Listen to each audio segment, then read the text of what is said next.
Meskipun tidak semagis jubah emas batu giok milik Lu Fantri, atau batu giok bulan sabit hitam milik Titian Chuong, tapi bagaimanapun juga ini adalah barang berharga, meski bukan yang terbaik. Jika dianggap sebagai imbalan untuk perjalanan ke Maoshan ini, itu tidak terlalu buruk. Setelah mencoba pedangnya, dia berdiri di depan kakak seperguruannya.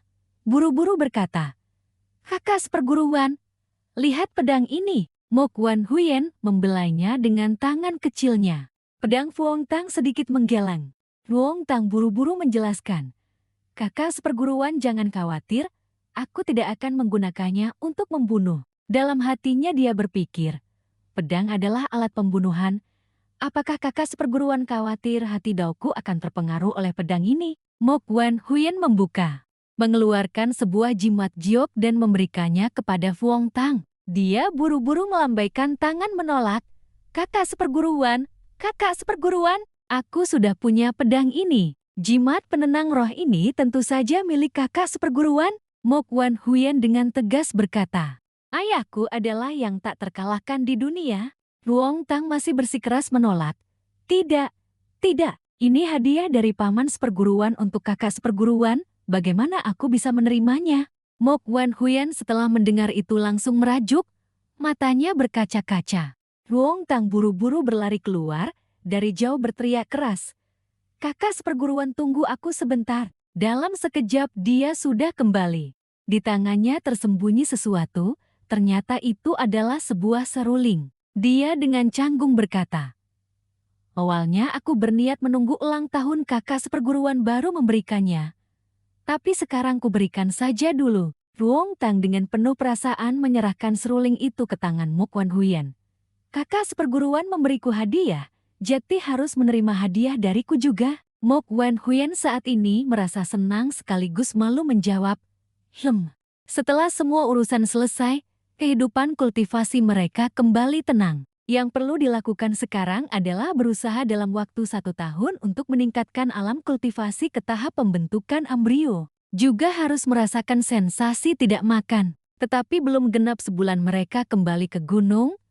Pendeta tahu tertentu dengan wajah murung datang ke halaman kecil mereka. Di luar terdengar teriakan panik, ternyata suara Li Tui Enjio. Dia berkata dengan tergesa-gesa, "Kakak seperguruan Tang Montu, iblis jahat merugikan orang, mohon kakak seperguruan membantu." Fuong Tang dan Mo Kuan Huyen juga sangat terkejut mendengar cerita hantu. Malam yang diterangi rembulan dengan angin sejuk, di tengah kegelapan yang samar, Fuong Tang membuka matanya. Yang pertama terlihat adalah wajah cantik. Tangannya menggenggam lengan bajunya, tertidur lelap. Dia memandang dengan ekspresi bingung. "Ada apa ini? Kenapa kakak seperguruan tidur di sini?" Saat dia hendak bangun, Mo Kuan Huyen tiba-tiba menahannya. Mata indahnya yang berbinar menatapnya, tangan kecilnya menggenggam erat ujung pakainya. Melihat itu, dia dengan lembut bertanya, "Kakak seperguruan, apa aku membuatmu terkejut?" Kakak seperguruan takut dengan suara angin. Dia dengan lembut menarik selimut, berbaring di samping Mo Kuan Huyen, berkata, "Jangan takut, tidurlah. Besok kita harus bangun pagi untuk berangkat." Setelah mendengar itu, dia baru memejamkan mata. Fuong Tang dengan teliti membujuk Mo Kuan Huyen. "Setelah paman seperguruan datang siang hari, kakak seperguruan selalu seperti ini. Aku sungguh tidak menyangka kakak seperguruan, yang seorang kultivator tahap pembentukan embrio, takut hantu. Dengar guru bilang, tahun itu demi membuat kakak seperguruan bisa bicara, pernah menggunakan cerita hantu untuk merangsang kakak seperguruan agar mau diobati. Akibatnya, kakak seperguruan hampir menjadi bisu, sekaligus meninggalkan penyakit." Memikirkan ini, dia tak bisa menahan napas. Tidak disangka membuat kakak seperguruan begitu ketakutan. Obat keras apa sebenarnya yang guru pakai waktu itu? Namun, saat ini menghibur kakak seperguruan yang sedang panik juga adalah tanggung jawab seorang adik seperguruan. Ketika cahaya fajar menyinari atap, semua orang mulai bersiap untuk berangkat. Li Tui Enjio menghela napas mengenang, sudah berapa tahun tidak kembali ke Honglong. Mo Kuan Huyen menatap Fuong Tang dengan sedih tanpa berkata apa-apa. "Kamu sudah mempersiapkan dengan sangat matang." Fuong Tang membawa berbagai barang penangkal kejahatan seperti salib, bawang putih, patung Buddha, jimat, dan banyak barang kecil lainnya. Dia tertawa canggung, lebih baik berjaga-jaga, bagaimana kalau itu hantu barat? Mengingat saat hendak pergi, Mo Kuan Huyen bahkan menyiapkan sekantong penuh barang untuk Fu Hongtang dengan sangat teliti dan hati-hati. Bagaimana dia bisa tega menolak? Dia hanya bisa menghela napas tak berdaya. Ini adalah wujud perhatian dari kakak seperguruan padaku, bagaimana aku berani membuangnya? Gerbang besar perlahan terbuka. Situa kedua, akhirnya kamu kembali. Ada hantu yang mengganggu di rumah. Kami tersiksa sampai seperti ini. Li Tui Yenjiao berkata dengan sungguh-sungguh. Kakak sulung, bukankah aku sudah kembali? Ternyata tempat ini adalah rumah paman seperguruan. Pantas saja paman seperguruan selalu menyembunyikannya. Tempat ini sepertinya memiliki banyak aroma kekuasaan dan intrik. Setelah itu, semua orang segera mulai bertindak. Sebelum mendirikan altar, sesajen di meja altar sudah lengkap diatur oleh paman seperguruan. Saat itulah semua orang tahu bahwa kakak laki-laki paman seperguruan bernama Li Tui Tien.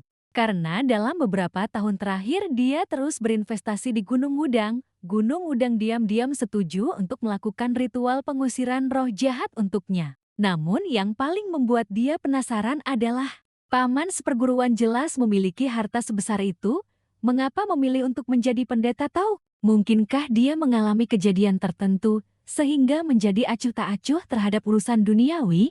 Li Tui Yenjiao selesai mengucapkan mantra, pedang berharga itu melayang ke atas. Dia menyalurkan kekuatan spiritualnya ke pedang berharga itu. Pedang berharga itu langsung bereaksi, ada pelindung jahat. Cepat singkirkan roh jahat di sini. Begitu kata-kata itu selesai, Fu Hongtang dan Chuang Long segera berpisah untuk berpatroli. Sebelum mengusir roh jahat, paman seperguruan sudah berdiskusi dengan mereka.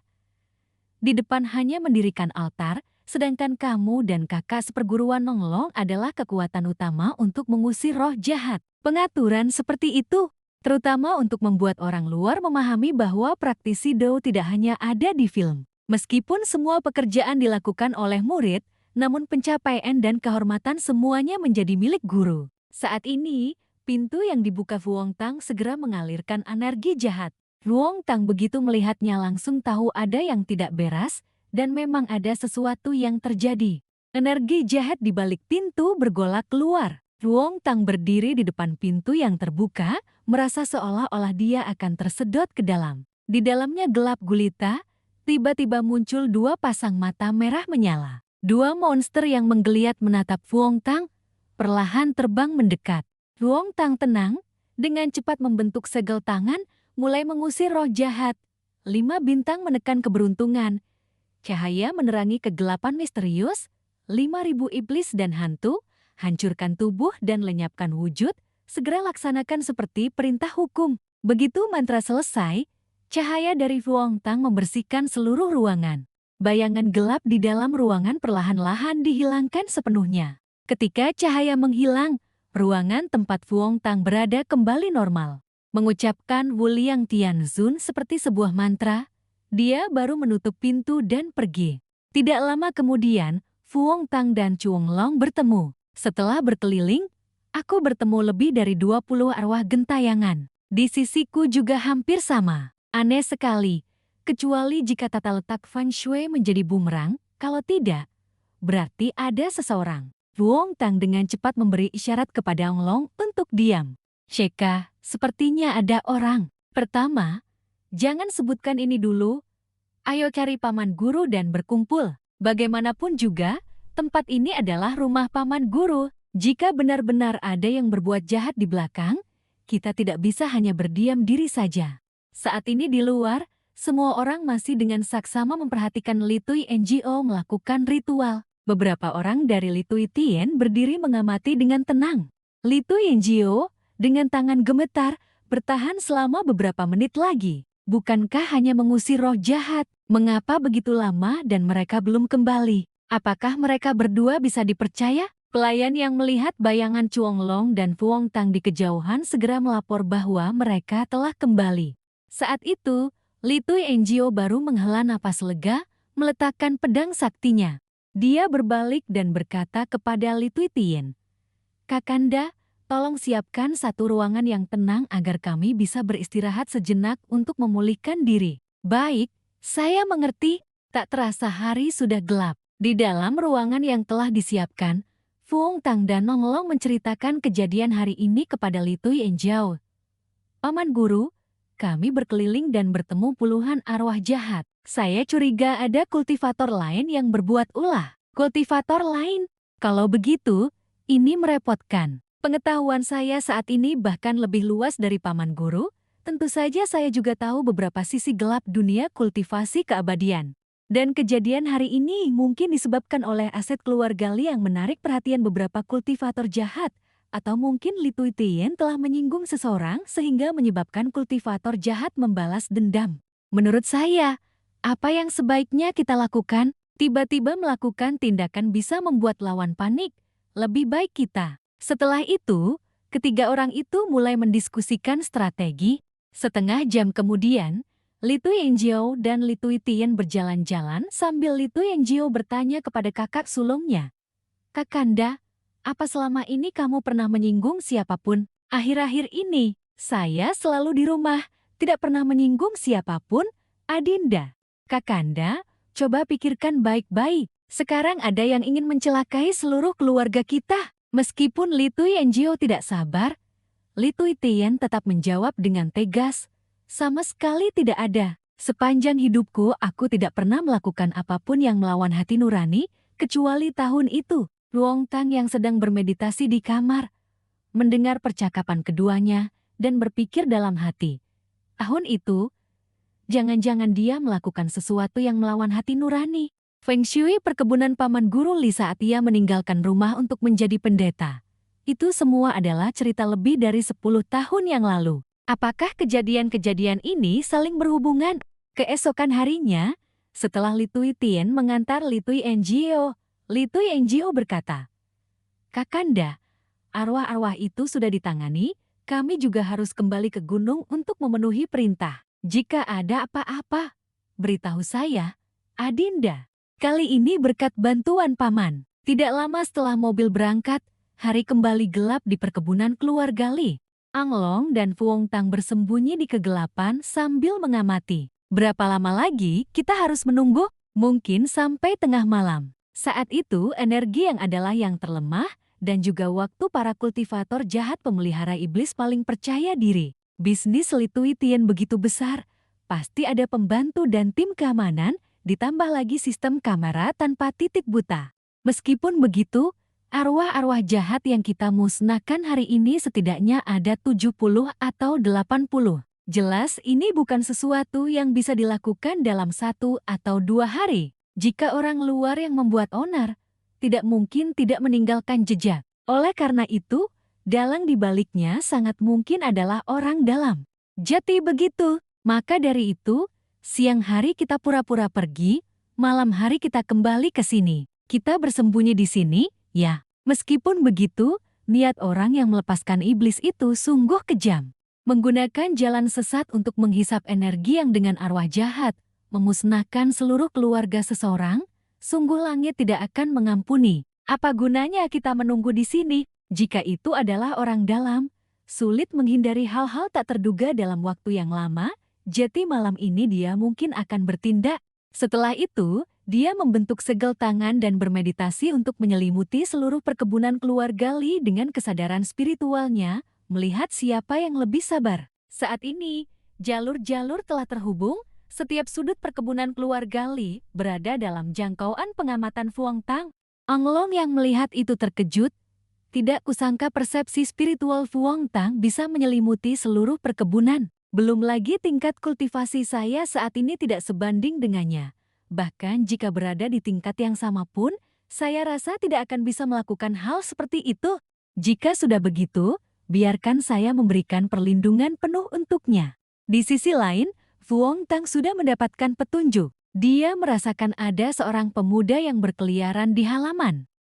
Siapa itu? Ini adalah tempat istirahat Tuan Li. Pemuda itu berjalan sambil mengamati dengan cermat, lalu mengeluarkan sebuah tempat dupa dari sakunya. Dia menggigit jarinya hingga meneteskan darah ke dalam tempat dupa, mulutnya bergumam. Arwah kegelapan gelisah, tindakan jahat akan luput dari prinsip langit, kejahatan pasti berbalas.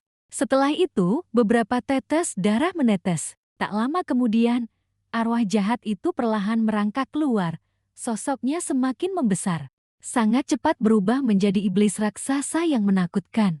Pemuda itu dengan lembut meletakkan tempat dupa di depan pintu. "Oh, Li Tuitian, Li Tuitian, tidak kusangka kau mengundang orang-orang Wudang.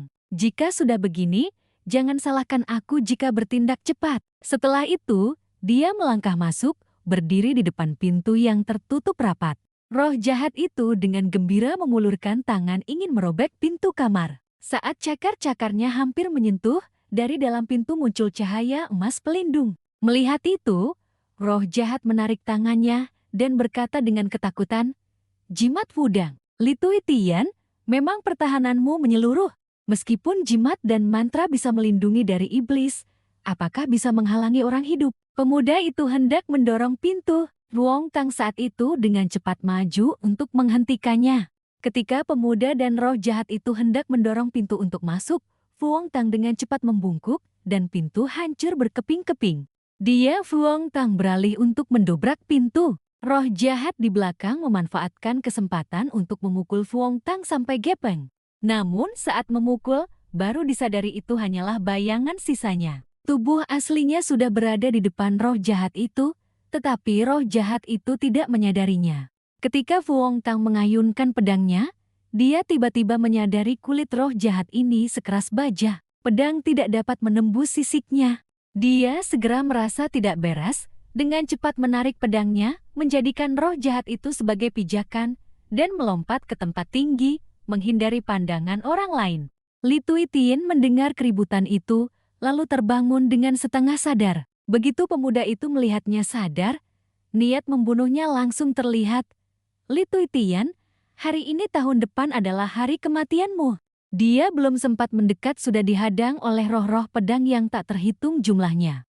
Melihat tidak bisa mendekat, dia beralih ke serangan jarak jauh. Sambil menghindari energi pedang, dia melemparkan senjata tersembunyi. Luong Tang dengan sigap menangkis beberapa jarum yang dilemparkan pemuda itu. Suara logam yang jatuh ke tanah berdering nyaring dan memekakan telinga. Jarum ini mengandung esensi sejati yin jahat. Jika sampai terkena, bahkan dewa pun akan sulit menyelamatkannya. Pemuda itu segera membentuk segel tangan pada artefak spiritualnya, menuangkan energi spiritual ke dalamnya. Dia berteriak marah kepada murid Wudang itu. "Jangan ikut campur urusan orang lain." Luong Tang menjawab, "Mengusir iblis jahat yang melukai manusia, bagi mereka yang jahat, pantas untuk dibunuh. Jika kamu bersikeras menghalangiku." Setelah berkata demikian, dia segera maju menyerang. Luong Tang tetap tenang, dengan hati-hati menghadapi setiap gerakan 5 iblis langit. Lenyapkan tubuh dan bentuk, segera laksanakan perintah. Begitu mantra selesai, roh pendendam itu dengan gila-gilaan menyerbu ke arah Li Tuitian. Li Tuitian yang pertama kali menyaksikan pemandangan ini, ketakutan hingga kaki dan tangannya lemas, terpaku di tempat. Orang ini lebih memilih menghalangi saya daripada membiarkan roh pendendam merenggut nyawa Li Tuitian. Sebenarnya dendam apa yang ada di antara mereka? 5 bintang menekan energi jahat. Cahaya menerangi kegelapan, ribuan dewa dan santo melindungi roh sejatiku. Setelah merapal mantra, dia segera maju dan menghadang di depan Li Tuitian.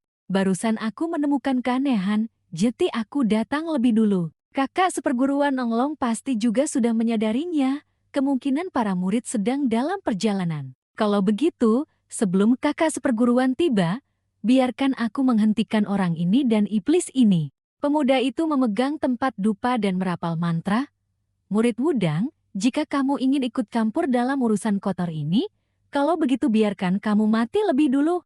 Luong Tang dengan lincah menghindari serangan, mencari celah lalu melancarkan serangan. 5 bintang menekan energi jahat. Cahaya menerangi kegelapan, ribuan dewa dan santo melindungi roh sejatiku. 5 iblis langit, lenyapkan tubuh dan bentuk, segera laksanakan perintah. Dia merapal mantra sambil mengayunkan pedangnya menyerang. Melihat itu, pemuda itu buru-buru merapal mantra pada artefak spiritualnya. Arwah kegelapan takkan tenang, pikiran takkan menyatu. Saat makhluk iblis itu berteriak, kepalanya telah terbelah dua. Roh pendendam itu terpotong oleh energi pedang Fuong Tang. Tidak lama kemudian, tempat dupa kecil di tangan pemuda itu hancur berkeping-keping. Dirinya sendiri juga mengalami luka dalam akibat serangan balik. Setelah mengatasi roh pendendam, dia dengan cepat menyerang titik vital lawan. Pemuda itu tersungkur ke tanah. Roh pendendam yang dia panggil pun perlahan lenyap menjadi asap. Setelah membuat lawan kehilangan kemampuan melawan, dia pun mendarat dengan lembut di hadapan Li Tuitian. Pemuda yang dipukul itu tidak terima, memutuskan untuk mengerahkan seluruh kekuatannya untuk melanjutkan pertarungan. Kupersembahkan jiwa dan raga fana saya, berilah saya kekuatan ilahi. Fuong Tang mengerutkan kening, ekspresinya tegang. Saat ini, dia telah menyatu dengan roh pendendam. Antar muka menampilkan iblis luka. Pemuda itu berteriak histeris. Li Tuitian, aku ingin seluruh keluargamu mati tanpa kuburan. Dendam darah belasan tahun atas ayah dan kakakku, hari ini akhirnya bisa terbalaskan. Tubuhnya kemudian mulai bertransformasi. Beberapa duri besar tumbuh di tangannya, di sekitarnya terdapat efek tengkorak bercahaya. Zirah berkilauan, perlengkapan tempur sudah siap, setiap saat pertempuran sengit bisa dimulai. Kultivator jahat ini sebenarnya telah menggunakan berapa banyak jiwa hidup untuk memurnikan iblis jahat seperti itu? Saat Fuong Tang tegang mencari, Fuong Tang dengan cepat menggendong Li Tuitian melompat keluar. Melihat itu, makhluk yang disebut iblis jahat tersebut segera mengejar. Fuong Tang, sambil menghadapinya, juga memanfaatkan kesempatan untuk melempar Li Tuitian ke arah Hang Long. Lindungi Bapak Li dengan baik, suruh keluarga Li menjauh dari tempat ini. Ang Long dengan cepat menangkap Tuitian, menjawab, sudah jelas, kamu juga harus berhati-hati. Dia dengan cepat mengubah posisi pedang, meluncur dengan lembut melewati sisiknya. Pedang Wen Yun sejatinya bukan artefak spiritual khusus untuk membasmi iblis. Hari ini menghadapi iblis jenis ini tidak terlalu efektif, lebih baik menggunakan jimat. Tapi jimat seperti Titian Chung Lu Fan Tri. Begitu memikirkan ini, sebuah rencana tiba-tiba terlintas di benak Fuong Tang. Benar, jimat. Fuong Tang mengamati dengan saksama, lincah menghindari serangan roh pendendam. Bersamaan itu, dia melihat ke arah kakak seperguruan Ang Long, jimat paman guru. Benar, jimat itu. Mendengar itu, Ang Long segera mencari jimat. Li Tuitian suruh pelayan pulang mengambil jimat, cepat pergi ke tempat lain dan ambil beberapa lembar jimat lagi ke sini. Melihat roh pendendam iblis jahat di hadapannya, dia menarik napas dalam-dalam. Jika tidak bisa dibasmi secara langsung, biarkan saja kau terkuras dan mati. Berpikir begitu, Fuong Tang membelah diri menjadi dua, secara bersamaan menampilkan dua jenis ilmu pedang. Dia dan klonnya dengan cepat bergerak ke posisi di sekitar iblis jahat untuk mengatur formasi. Dia mengamati dengan cermat lalu mengurungnya dalam formasi mantra, menggunakan mantra untuk menguras kekuatan jiwa, dan formasi pedang untuk mengepung tubuhnya. Di luar terdengar teriakan keras dari. Dia dengan cepat menerima kantong jimat yang diulurkan dari luar, membuka kantong jimat. Satu persatu jimat terbang keluar berturut-turut. Tidak lama kemudian, semua jimat yang dikendalikan Fuong Tang terbang menuju formasi mantra. Aura pedang seperti hujan menembak ke arah jimat. Jimat begitu menyentuh tanah langsung terbakar. Tidak lama kemudian, sisik monster itu dan jimat-jimat itu semuanya terbakar habis. Melihatnya menggeliat kesakitan, dia dengan waspada menyadari bahwa jimat itu memang efektif. Kultivator jahat di dalam gedung sudah kehilangan akal. Jika tidak, iblis jahat tidak akan berani melepaskan Bapak Li begitu saja. Jika memang begitu, hanya dengan terus mengurasnya, iblis jahat itu pasti akan dibasmi. Di luar tembok hanya terlihat cahaya terus-menerus berkelebat, disertai suara benturan senjata dari dalam. Tiba-tiba dari belakang terdengar teriakan, "Di mana para preman? Kami baru saja menerima laporan bahwa ada orang yang mencelakai Tuan Tua Li Tuitian. Di mana pelakunya sekarang?" Fuong Tang sambil bertarung sambil berteriak keras, "Kakak seperguruan, hentikan mereka. Jangan biarkan mereka terlibat dalam masalah ini. Beri saya 15 menit lagi, benda ini tidak akan bertahan lama." Mendengar itu, Li Tuitian segera maju bernegosiasi dengan polisi. "Bapak, sungguh ada iblis di sana.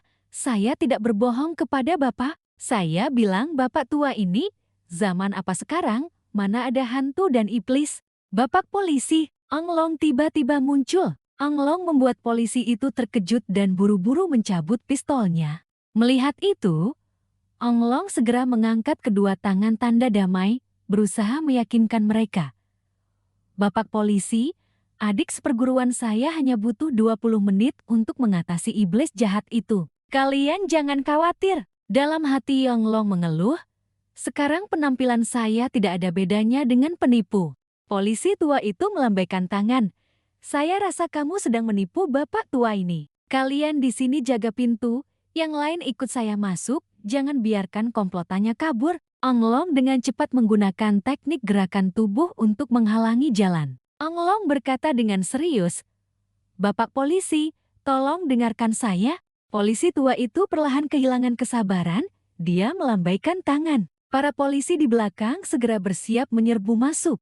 Melihat situasi yang semakin lepas kendali, Li Tuitian berkata, "Bapak, orang ini sungguh adalah pendeta Tao Wudang. Bapak tua, memang ada beberapa orang yang tidak bisa dipercaya." Ang Long dengan sabar menjelaskan, "Adik seperguruan benar, tidak bisa membiarkan orang lain masuk. Adik seperguruan sedang di dalam membasmi iblis. Sebagai kakak seperguruan saya harus bisa melakukan ini untuknya." Polisi itu sangat marah, dengan tegas mencabut pistol di pinggangnya dan mengarahkannya langsung ke dahi Ang Long, membuatnya terkejut. Karena pemulihan energi spiritual, pemerintah memerintahkan polisi untuk aktif mempersenjatai diri dengan pistol. Dalam kasus khusus, penembakan diizinkan. Dia tidak mendengarkan Ang Long dan Li Tuitian. Nadanya tegas, menghalangi petugas yang sedang bertugas. "Tangkap dia." Para bawahan menerima perintah, segera memborgol Ang Long. Dia dengan enggan melihat sekelompok orang menyerbu masuk. "Baiklah, biarkan saja mereka masuk dan membuka mata mereka." Polisi tua itu dengan gagah berani menyerbu masuk. Begitu masuk, dia melihat anak buahnya duduk tersungkur di tanah. Tangan dan kaki mereka gemetar. Salah satu dari mereka gemetar, mulutnya tergagap tidak bisa berkata-kata. Dia bertanya dengan cemas, "Ada apa ini?" Mengikuti arah tangan bawahan menunjuk, dia terperanjat, sungguh ada iblis. Saat itu, iblis jahat itu baru saja dipotong cakarnya oleh Fuong Tang. Ia meraung marah, melemparkan sebongkah batu besar ke arah Fuong Tang. Fuong Tang dengan cepat melompat menghindar. Namun para polisi di belakang ketakutan sampai tidak berani bergerak. Ang Long dengan gerakan tubuh yang lincah, segera mematahkan borgolnya, menerjang ke depan polisi untuk menahan. Menangkap batu besar dengan tangan kosong. Terlihat dia, dengan sekali putar tangan, batu besar itu sudah dilemparkan ke samping. Dia tanpa sengaja menciptakan postur yang gagah berani lalu berkata, "Rekan-rekan polisi sekalian, iblis jahat ini memiliki sifat buas, mohon kalian jangan memprovokasikannya." Adegan barusan membuat mereka ketakutan bukan main, seluruh tubuh gemetar tak terkendali. "Komandan, masalah ini sudah di luar kemampuan penanganan kita. Kita harus bagaimana?" "Apa yang perlu panik? Kamu laporkan situasi di sini ke markas besar. Yang lain tetap di sini berkoordinasi dengan pendeta Tao menghadapi iblis jahat. Siap menembak." Mendengar itu, Ang Long buru-buru mencegah, "Tunggu dulu, peluru biasa tidak bisa melukai iblis jahat.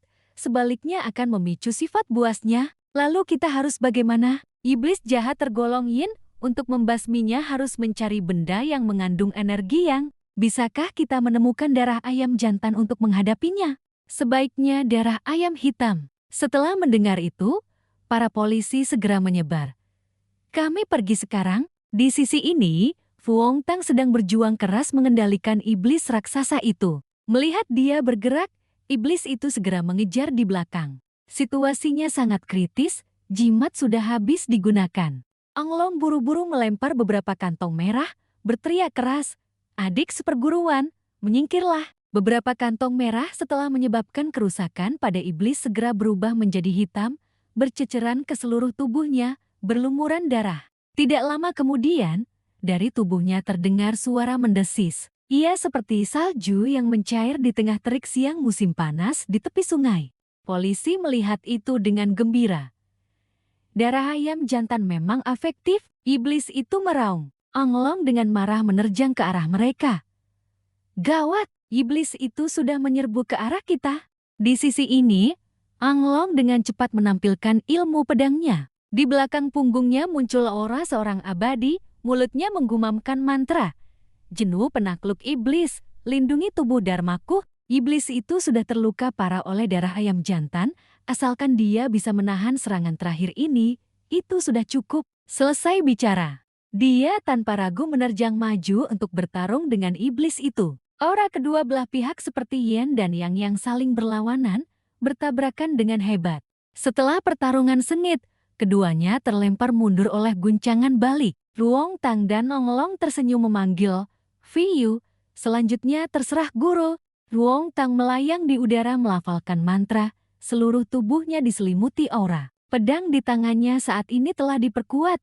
Sangat halus, memancarkan cahaya yang menyilaukan. Ruong Tang menatap iblis dengan tatapan tajam, menjawab, "Serahkan padaku." Langit dan bumi memiliki ki yang benar, yang mengalir dalam berbagai bentuk. Di bawah menjadi sungai dan pegunungan, di atas menjadi matahari dan bintang. Menginjak langit menggerakkan perubahan di alam semesta, mendekat pada takdir untuk mengambil kekuasaan surgawi, menggenggam erat pedang di tangan.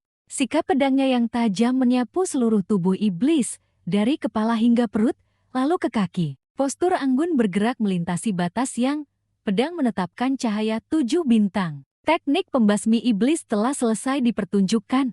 Ruangan itu jatuh dalam keheningan. Tatapan Fuong Tang tegas tanpa riak. Seluruh tubuh iblis bergetar berulang kali. Bekas pedang yang ditinggalkan Fuong Tang di tubuh iblis itu seperti gugusan bintang. Sesaat kemudian, bekas pedang itu meledak dengan cahaya menyilaukan. Arah dan cahaya yang kuat seolah ingin menerbangkan segala sesuatu di sana. Tubuh iblis itu, mengikuti aliran cahaya tersebut, berubah menjadi abu. Setelah pertempuran berakhir, polisi dengan cepat membersihkan tempat kejadian dan melakukan penyelidikan. Anglong dibantu oleh seorang polisi. "Faingu, kerja bagus." Pedang di tangan Fuong Tang terjatuh, dia kelelahan. Tumbang ke belakang. Untungnya Anglong dan polisi itu menopang Fangu. "Bagaimana kabarmu?" Saat itu, dia sudah tidak memiliki kekuatan untuk menjawab pertanyaan Anglong. Kelopak matanya semakin berat, penglihatannya perlahan kabur, dan dia pun pingsan begitu saja. Iblis telah dimusnahkan.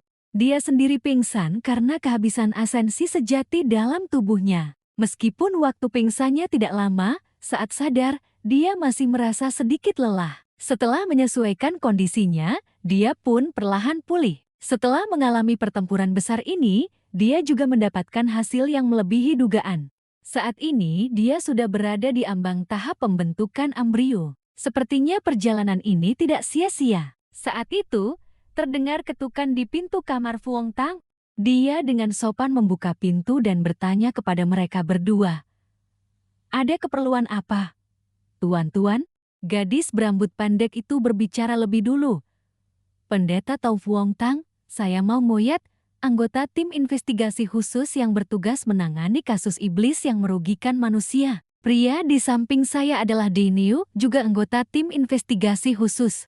Apakah Anda berdua datang untuk bertanya tentang kasus iblis yang merugikan manusia?" Mau Ngoyet menjawab dengan sedikit malu, sebelum kita membahas hal utama, bolehkah kita mengobrol sedikit tentang hal pribadi?" Begitu dia setuju, mata gadis itu berbinar penuh kegembiraan. Dia tidak bisa menahan diri dan berlari sambil mengajukan berbagai pertanyaan. "Gila banget, nggak nyangka bisa ketemu idola dewa pedang hidup-hidup. Gestur Anda saat menggunakan pedang benar-benar keren. Bisakah saya meminta tanda tangan? Bisakah kita berfoto bersama? Bisakah Anda meletakkan tangan di bahu saya?" Fuong Tang merasa canggung. Setelah berfoto bersama Mau Nguyat, dia bertanya, "Apakah Anda berdua hanya mencari saya untuk berfoto saja?" Saat itu dia baru teringat. Saya teringat hal utamanya. Mengesampingkan kesenangan pribadinya, dia berdeham beberapa kali, lalu berkata, "Sebenarnya, ketua tim kami ingin berbicara dengan Anda. Nanti akan ada yang menelepon video Anda, saya akan menunggu di luar. Setelah Anda selesai berbicara, panggil saya masuk." Dia membawa ponsel Maungguyat ke dalam kamar dan duduk menunggu. Tak lama kemudian, panggilan video diterima. Kenapa ketua tim investigasi khusus ingin mencari saya secara langsung? Begitu mengangkat telepon, dia terkejut dan terdiam. Apa, Ibu Guru? Itu adalah festival Chong yang pertama kalinya dia naik gunung. Dia ditarik oleh guru untuk minum arah. Tang, kelak jika kamu ingin menikah, menikahlah. Jika ingin punya anaklah. Guru sangat terbuka. Asalkan kamu setia memperlakukan istrimu dengan tulus, itu sudah cukup. Huang Tang bertanya dengan rasa ingin tahu. Guru, kenapa guru tiba-tiba membicarakan hal ini? Dia menghela napas dan bercerita. Dulu, guru pernah mencintai seorang gadis. Kemudian ditentang oleh kakak guru kalian. Saya tadinya ingin memohon kepada guru saya, tetapi gadis itu berwatak jujur. Sejak itu dia menghilang selama puluhan tahun tanpa kabar berita. Ini adalah surat yang tahun lalu dia titipkan kepada seseorang untuk guru. Baru saat itu, guru mengetahui bahwa ternyata guru memiliki seorang anak. Usianya kira-kira seumuran kalian, seorang anak perempuan. Selama bertahun-tahun ini di luar, entah sudah berapa banyak penderitaan yang dia alami. Kembali ke masa kini, orang dalam panggilan video itu adalah wanita yang ada di hati Tang Montu. Dia terdiam sejenak. Saya memanggilnya Ibu Guru. Pihak lawan menghela napas, berkata, kamu bisa memanggilku apa saja. Ada hal yang ingin saya minta bantuanmu. Bisakah kamu menggantikan saya mengirim pesan kepada guru? Jangan bilang padanya. Jika dia masih peduli pada putrinya, segera datang menemuiku. Ibu Guru, apakah adik seperguruan junior sedang menghadapi kelompok kultivator? Apakah menurut saya itu pelecehan? Saya akan segera menelepon guru. Dia dengan cepat menekan tombol untuk mengaktifkan speakerphone. Dengan masing-masing tangan memegang satu ponsel, dia duduk membayangkan adegan yang hangat dan bahagia. Hanya dengan berbicara langsung, guru pasti bisa merebut kembali hati Ibu Guru. Namun sayangnya, mimpi indah yang belum sempurna itu hancur berantakan. Maaf, nomor telepon yang Anda tuju saat ini tidak dapat dihubungi. Dia dengan bingung berkata kepada Ibu Guru, mungkin guru sedang di area sinyal yang buruk, saya akan menghubungi kakak seperguruan. Jangan terburu-buru. Wanita itu bersandar di kursi dan mengangguk. Baik, merepotkan. Kamu ya, Tang. Ibu Guru jangan sungkan, nanti saya akan menelpon video lagi. Begitu menutup telepon, dia langsung mengirim pesan kepada Wan Huyen. Kakak seperguruan, guru pergi kemana? Dia meninggalkan surat lalu pergi entah kemana, tidak mengatakan sepatah kata pun, saya akan mengirim fotonya kepadamu untuk dilihat. Isi surat itu adalah, Tang, Wan Huyen, guru akan segera menembus tahap pilmas, perlu pergi ke Dongshan untuk berlatih pengasingan selama beberapa waktu. Setelah kembali, saya akan mengajar kalian lagi. Setelah membacanya, dia merasa kasihan kepada guru. Apakah ini memang nasib kesepiannya? Waktu penembusannya juga sangat kebetulan. Dia menghela napas. Dia membalas pesan Wan Huyen, menceritakan seluruh kejadian. Setelah selesai, dia keluar untuk mengembalikan ponsel kepada Maungguyat. Apakah Anda semua sudah selesai berbicara? Kalau begitu, kapan kita akan berangkat? Dalam aksi kali ini, kakak seperguruan saya juga akan ikut. Kita akan pulang ke Gunung Wudang untuk menjemputnya. Mendengar itu, Maungguyat langsung bersemangat. Gadis abadi bisu juga ikut beraksi. Bagus sekali. Istri dan anak guru sedang mengalami sedikit masalah. Kakak seperguruan tentu saja tidak akan tinggal diam. Tapi karena ibu guru sendiri yang menghubungi kita, sepertinya ada sedikit masalah. Tapi seberbahaya apapun, aku harus menyelamatkan adik seperguruan juniorku. Berbagai kendaraan besar dan kecil terparkir di luar pintu. Maungguyat memperbarui situasi kepada Fuang Tang. Pendeta Tau Fuang Tang, kultivator sesat itu sudah kami kendalikan, tidak akan ada kesempatan lagi untuk menyakiti orang lain. Selanjutnya, kita akan pergi ke Gunung Wudang untuk menjemput gadis abadi bisu. Menurut informasi yang diberikan Maungguyat, ayah dan kakak penjaga itu sudah lama meninggal. Karena area itu adalah milik keluarga Li. Dia menargetkan Tuan Li untuk balas dendam. Maung Guet membaca berita dengan sangat terkejut. Gawat, melihat reaksinya, dia bertanya, "Ada apa?" "Rekan kerja kami baru saja menghubungi. Penjaga yang berniat membunuh itu sudah meninggal." Kematiannya membuat suasana tiba-tiba menjadi tegang. Cara kematian ini, semacam goh. Orang ini, mungkinkah saat melihat bekas di lengan? Ruong Tang semakin yakin. Memang mereka, secara teori, ini juga formasi Yin Yang. Tapi bukan hanya itu. Penjaga itu mungkin mati karena gu penghisap darah Yin Yang. Racun serangga jenis ini bersifat Yin dan Yang, sehingga bisa saling beresonansi. Dalam kitab kuno disebutkan, mereka tidak hanya bisa meningkatkan kemujaraban orang yang diracuni, tapi juga bisa membuat pihak lawan mati dari jarak ribuan mil. Maung Guet mendengarkan dengan terkejut. Apakah ini benar atau tidak? Lalu simbol ini terlihat seperti pola Taiji, tapi sebenarnya bukan. Sangat mungkin itu adalah simbol organisasi di baliknya. Kalian bisa menyelidiki dari sini. Pola Taiji, Gu Yin Yang, dan juga artefak tripod kayu yang telah saya hancurkan sebelumnya. Ketiga hal ini sekarang cukup untuk membuktikan bahwa suatu organisasi kultivator sesat telah terbentuk dalam skala besar. Kalian semua harus segera menghubungi sekte-sekte abadi besar. Mendengar itu, Maung Guet buru-buru berkata, "Pendeta Tau Fuong Tang, mohon tunggu sebentar, saya akan segera memberitahu rekan-rekan saya." Akhirnya, ini kembali terhubung, meskipun tidak sepenuhnya terkait dengan rahasia kehidupan sebelumnya. Meskipun tidak bisa menjelaskan sepenuhnya, dia berharap kali ini bisa melakukan pencegahan. Bagaimanapun, kali ini kita harus menghadapi.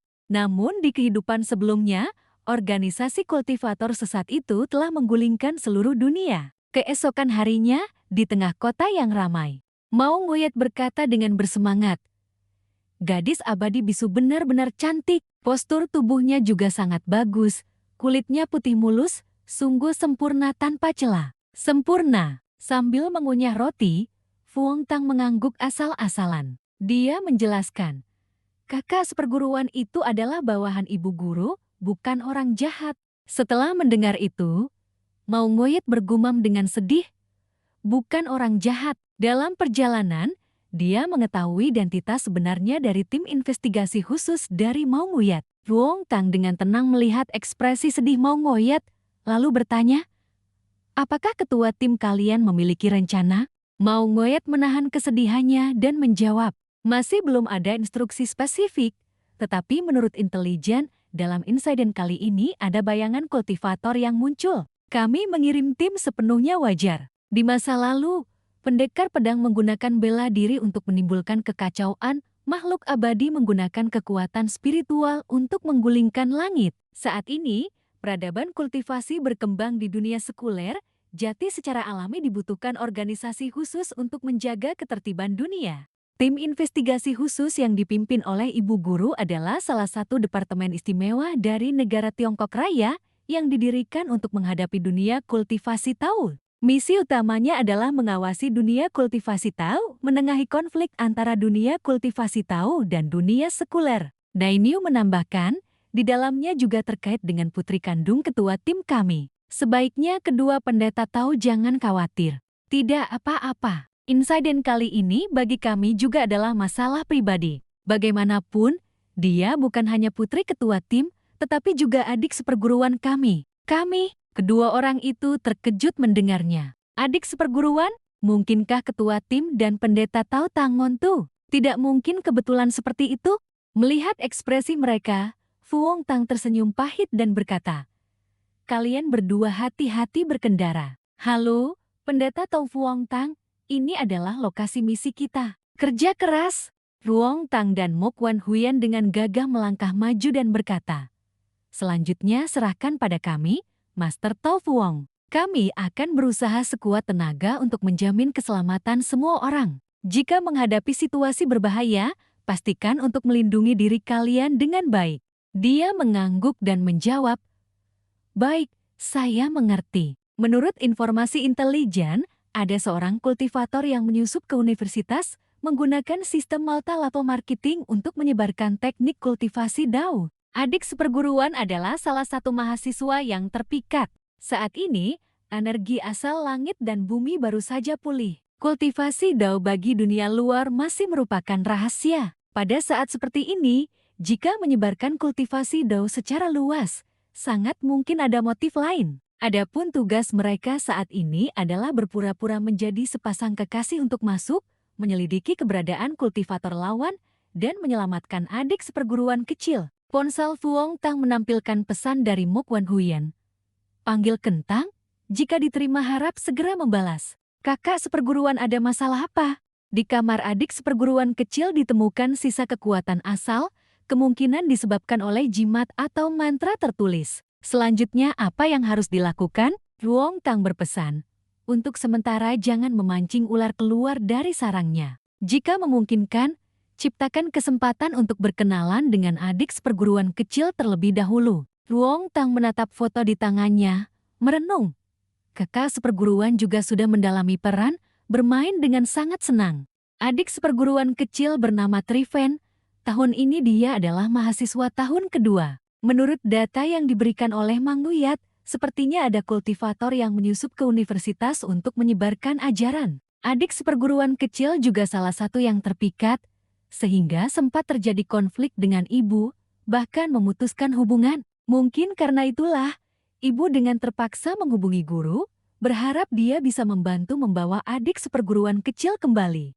Keduanya dengan cepat tiba di sekolah Triven. Kakak, bagaimana persiapan rencana perkenalannya? Jangan terlalu tertekan. Dia adalah putri guru, jangan menganggapnya sebagai orang luar.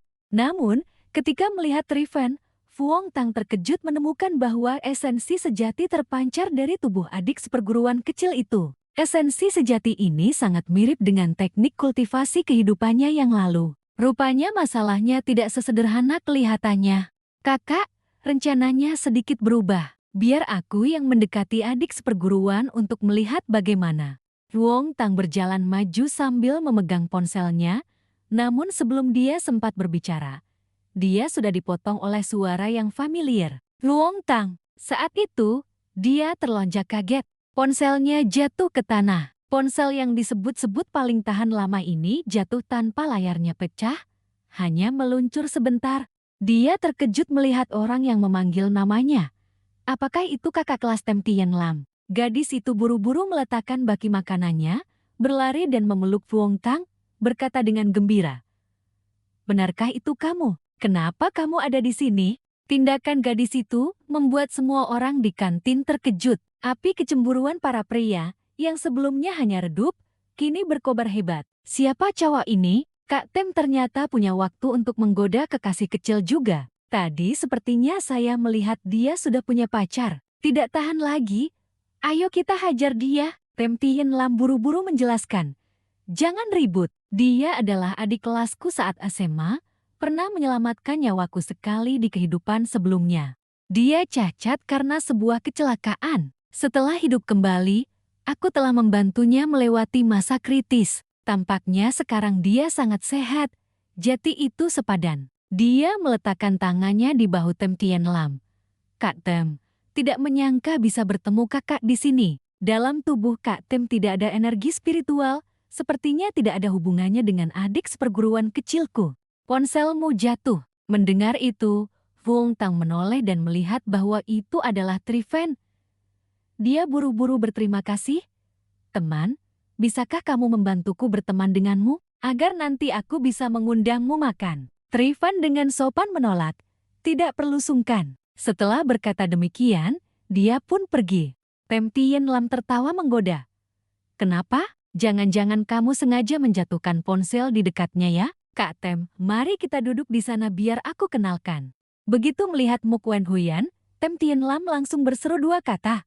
Pacar, Fuong Tang memperkenalkan, ini Kak Tem Tien Lam, kakak kelasku di SMA. Dari luar, Mok Wan Huyen tidak menunjukkan ekspresi khusus. Tien Lam menatap wanita cantik di depannya dengan gembira.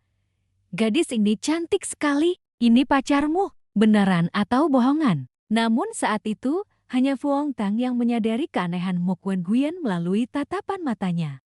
Dia telah menyampaikan kepada Fuong Tang apa yang ingin dia katakan. Bukankah kamu pergi mencari tahu situasi adik seperguruan kecil? Siapa gadis ini? Apakah status kakak senior lebih tinggi atau kakak seperguruan lebih tinggi? Bagaimana aku harus berinteraksi dengan gadis ini? Ruong Tang berkeringat dingin, berusaha mengedipkan mata padanya. Kakak seperguruan, tenanglah. Ketiganya pergi ke sebuah sudut di kampus untuk mengobrol. Saat itu, Fuong Tang juga secara garis besar menjelaskan situasinya kepada Tem Tien Lam. Oh, begitu. Pantas saja sebelumnya ketika kami menghubungimu, kamu masih di Gunung Mudang, sekarang muncul di sini. Anggap saja tidak ada apa-apa. Seolah-olah kamu adalah polisi sementara yang sedang menyelidiki beberapa elemen jahat di sekolah. Awalnya setelah menyelamatkan kakak senior, hubungan mereka cukup dekat. Meskipun dia adalah salah satu dari sedikit orang yang tahu aku naik Gunung Mudang, beberapa detail tetap lebih baik dirahasiakan. Saat ini, dia seolah sedang memikirkan sesuatu. Bagian kakak adalah elemen jahat di sekolah. Benarkah ada orang seperti ini?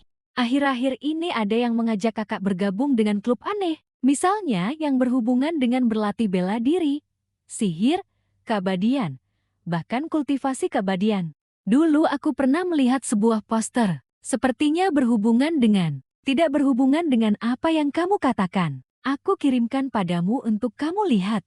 Membuka dan melihat isi klub-klub spiritual transenden. Apakah Anda meragukan dunia ini? Apakah Anda benar-benar memahami dunia ini? Apakah Anda rela? Apakah Anda bertekad untuk melakukan pekerjaan dengan gaji biasa atau ingin mencapai puncak? Sudah waktunya untuk meninggalkan dunia palsu ini. Klub-klub spiritual transenden memiliki petunjuk. Dia segera berdiri dan bersiap untuk pergi. Kak Tem, itu sudah cukup. Saya akan mengirim orang untuk diam-diam melindungimu. Mulai sekarang, anggap saja kamu belum pernah bertemu aku dan kakak seperguruanku ya. Dia mengangguk setuju, menatap dalam-dalam ke arah Fuong Tang dan Mok Wen Huyen yang pergi. Inilah kakak seperguruan yang sering dia sebutkan dalam pesan-pesannya. Pantas saja dia sangat bahagia di gunung. Jika hari ini tidak bertemu dengan kakak seperguruan agungnya, aku masih mengira dia ingin menjadi seorang pendeta Taoish. Malam tiba, sekelompok mahasiswa berkumpul di luar ruangan untuk bermeditasi. Jangan mengeluh biaya keanggotaan mahal. Melakukan apapun membutuhkan investasi. Sekarang kita sedang berinvestasi untuk diri sendiri. Hanya dengan begitu, semua orang bisa melangkah di jalan menuju puncak. Mari kita benar-benar memulai kultivasi. Di tempat yang tidak diperhatikan siapapun, Fuong Tang mengangkat ponselnya untuk mengambil foto. Penyebar ajaran.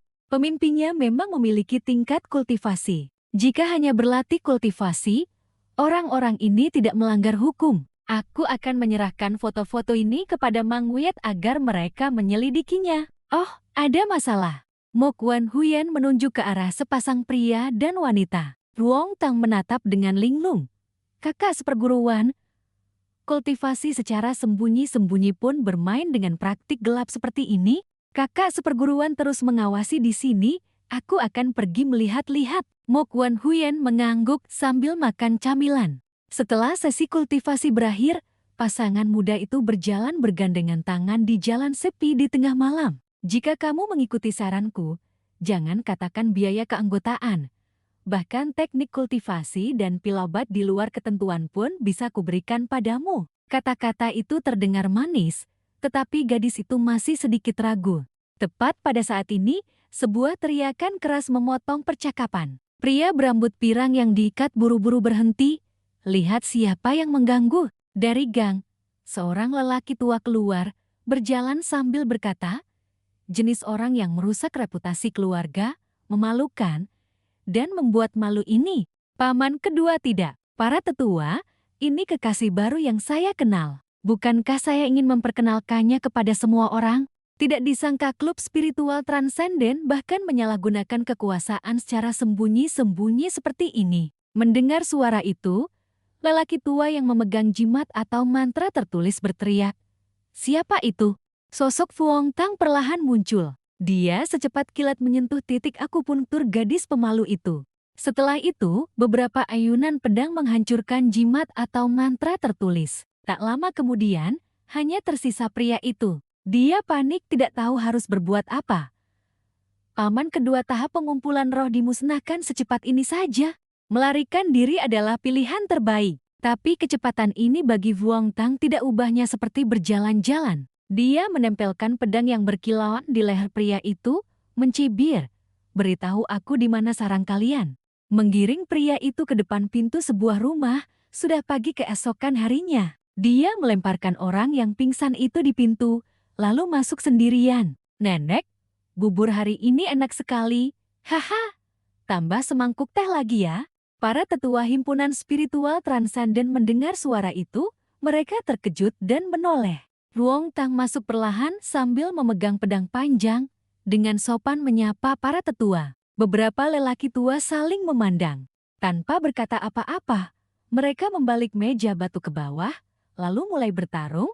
Para ahli bertarung, cepat singkirkan dia. Vuong Tang sudah menduga, dengan cepat mengayunkan pedang membelah meja batu menjadi dua, lalu satu ayunan pedang lagi menyapu.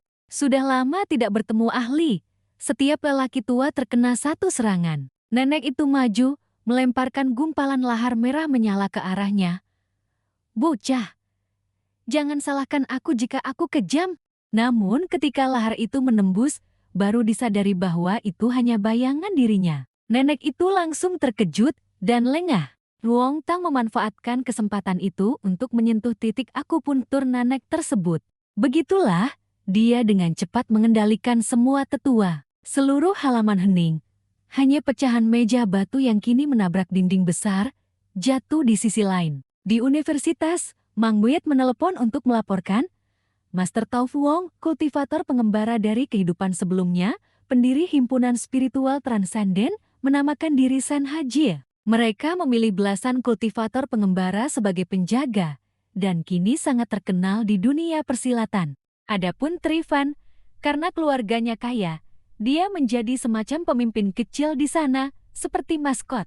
Tolong kirimkan profil mereka padaku. Aku akan memantau pergerakan mereka. Sen Haji, sebenarnya apa itu organisasi himpunan spiritual transenden ini? Sebenarnya ini adalah geng kriminal dengan latar belakang kultivasi. Tapi apa tujuan mereka sebenarnya? Jangan-jangan hanya ingin memperbesar diri dan mengeruk kekayaan?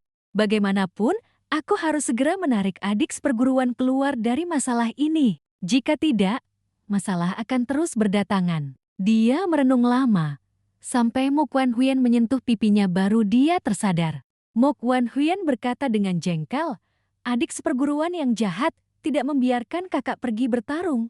Dia mengambil sepotong kue, menyodorkannya ke tangan Mo Quan Huyen, lalu dengan lembut mengalihkan topik. Kakak seperguruan, sudah waktunya mencari adik seperguruan kecil. Tentu saja. Trifan yang mendengar perkataan Vuong Tang dan Mo Quan Huyen tidak percaya. Kalian berdua ini bicara omong kosong apa? Ayahku sudah meninggal 20 tahun yang lalu. Dari mana datangnya murid? Kamu lihat pesan ini sudah dikatakan sebelumnya. Vuong Tang dan Mo Quan Huyen menyerahkan ponsel mereka padanya untuk melihat foto. Trifan meraih ponsel itu, kedua tangannya gemetar. Ini adalah foto yang selalu guru simpan dengan hati-hati selama bertahun-tahun. Dia sangat merindukan kalian berdua. Ini dari ibu guru yang juga ibumu. Xiaowin, Vuong Tang dan Mo Quan Huyen adalah murid-murid ayahmu dan juga orang-orang yang sangat ibu percayai. Kamu segera tinggalkan sekolah bersama mereka?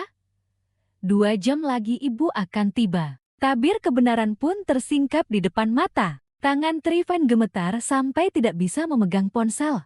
Dia menutupi wajahnya, menangis terisak-isak, mengatakan bahwa mereka semua adalah penipu. Melihat Trifan menangis begitu sedih, Mo Quan Huyen kebingungan, tidak tahu bagaimana cara menghiburnya. Tepat pada saat ini, dari semak-semak tidak jauh dari sana, sebuah panah busur sedang mengarah ke 3 orang tersebut. Begitu panah melesat, Vuong Tang dan Mo Quan Huyen dengan cepat beraksi. Satu tangan memeluk erat Trifan, tangan yang lain dengan mudah menangkis panah yang ditembakkan oleh orang asing. Vuong Tang segera melihat ke arah panah melesat dan melihat bayangan seseorang buru-buru melarikan diri. Melihat itu, Vuong Tang langsung mengejar. Kakak seperguruan, tetaplah di sini untuk melindungi adik seperguruan. Si penyembunyi ini akhirnya tidak bisa menahan diri lagi. Si penembak panah melarikan diri dengan putus asa. Saat ini, Ruang pengawasan Mongmoyet juga menerima laporan yang mengatakan bahwa Pendeta Tau Fuong Tang menghadapi masalah. Sebagai seorang kultivator, sangat mungkin dia telah menemukan level senior asosiasi Super Spirit. Mongmoyet memberikan instruksi melalui walkie-talkie. Personel setiap tim bersiap untuk bertempur, segera blokir semua akses masuk dan keluar sekolah, sama sekali jangan biarkan musuh melarikan diri. Saat ini, wanita berbaju hitam itu terkena satu pukulan dari Fuong Tang, jatuh dengan keras ke tanah, dan terguling beberapa meter. Dia duduk dengan panik melihat sekeliling. Begitu melihat Fuong Tang, dia langsung mengayunkan tangan melempar senjata tersembunyi sambil melompat mundur. Fuong Tang dengan mudah menangkis semua senjata tersembunyi yang dia lemparkan. Dari kepulan asap ungu di luar lapisan pelindung kinya, dia segera menyadari bahwa jarum-jarum ini beracun. Wanita itu berdiri dengan gemetar. Pergeseran 7 bintang. Siapa kamu? Pil abad dan jarum beracun bisa membuat kultivator tahap pembentukan embrio setengah langkah kehilangan kemampuan bergerak sementara. Latar belakang wanita ini tidak sederhana. Dia harus ditangkap untuk diinterogasi. Dalam sekejap, Fuong Tang sudah muncul di belakangnya. Satu tangan mencengkeramnya, tidak memberinya kesempatan untuk melarikan diri. Fuong Tang tanpa ragu melepaskan listrik membuatnya pingsan. Orang jahat yang mengambil nyawa orang lain seperti ini, bagaimana bisa dibiarkan? Dia memohon dengan lemah, "Tolong lepaskan saya akan memberikanmu 3 kitab Dewa Obat." Suara permohonannya semakin melemah. Hingga dia pingsan, dia baru melepaskan tangannya, membiarkannya tergeletak di tanah. Meridiannya sudah hancur, kultivasinya telah lumpuh. Serahkan sisanya kepada ibu guru. Tepat pada saat ini, dia merasakan niat membunuh. Niat membunuh ini bertentangan dengan teknik kultivasi sekte Tau. Beberapa orang muncul perlahan sambil berkata, "Adik kecil, wanita ini mencuri barang kami. Fuong Tang, bisakah kamu menyerahkannya kepada kami? Kami pasti tidak akan membiarkanmu rugi." Fuong Tang dengan hati-hati mengamati simbol di leher 2 orang yang baru datang, dan dengan cepat memastikan bahwa mereka adalah orang-orang dari sekte Yin Yang. Dia berdiri di depan wanita itu dan dengan tegas berkata, "Tidak bisa." Mendengar itu, pria pendek itu terdiam, menggaruk kepalanya dan berkata, "Apa kamu tahu hari ini kamu telah menyinggung orang yang seharusnya tidak disinggung?" Setelah itu, kepulan asap ungu tebal seperti kapas terbang menyerang Fuong Tang. Dia menggunakan energi pedangnya untuk menebas asap itu. "Aku bilang tidak bisa." "Ya, tidak bisa." Selanjutnya, energi pedangnya memancarkan cahaya menyilaukan, mendorong mundur asap dari 2 orang bertopeng itu. Orang bertopeng tinggi itu menancapkan pedangnya ke tanah, lalu dengan cepat menerjang, "Lihat pedangku. Aku akan berhadapan dengan anak nakal ini." "Nak, jangan mudah kalah seperti itu. Kamu tidak akan bisa menghindar." Meski mulutnya berkata demikian, namun setiap jurus Fuong Tang, dia selalu bisa mengimbanginya dengan langkah 7 bintang miliknya. Tampaknya dia tidak hanya bicara, dia benar-benar memiliki sedikit kemampuan. "Jika bukan karena dia berurusan denganku dengan tangan kosong, saat ini aku akan benar-benar kesulitan menghadapi." Setelah itu, mereka berdua bertarung dari tanah hingga ke pohon, lalu berlanjut bertarung di udara. Dia dengan tajam menyadari ada sesuatu yang tidak beres. Melihat dia kehilangan fokus, lawan segera melancarkan serangan. Namun Fuong Tang bertahan dengan sangat cepat. "Nak, kultivasimu belum mencapai tahap itu sudah mau bermain kondensasi Qi menjadi pedang? Sungguh sombong." Tiba-tiba, dia terdiam. Pria bertopeng pendek itu juga dengan cepat menyadari Fuong Tang sedang menerjang. Fuong Tang menggunakan pukulannya untuk melemparkannya ke samping. Wanita yang pingsan itu, Fuong Tang telah menyelamatkannya. Selama periode bersembunyi ini, sudah ada ahli tahap pembentukan embrio dari sekte Yin Yang ini, memang tidak sederhana. Tapi wanita ini adalah petunjuk penting untuk menyelidiki asosiasi Super Spirit. Aku tidak bisa membiarkannya mati di sini. Cukup bermain-main. Pria bertopeng tinggi itu sedikit menggerakkan tangannya, pedangnya otomatis keluar dari sarungnya dan terbang ke tangannya. Dia menuangkan energi hitam ke dalam pedangnya, rambutnya terbang ke belakang. Dan dia menggeram, "Cepat akhiri ini." Setelah berkata begitu, dia melancarkan jurus dari pedangnya, memanggil ular-ular raksasa yang tak terhitung jumlahnya. Ujung pedang itu membawa niat membunuh yang mengerikan. Dia mengamati dengan cermat, menggunakan pedangnya untuk menangkis serangan lawan.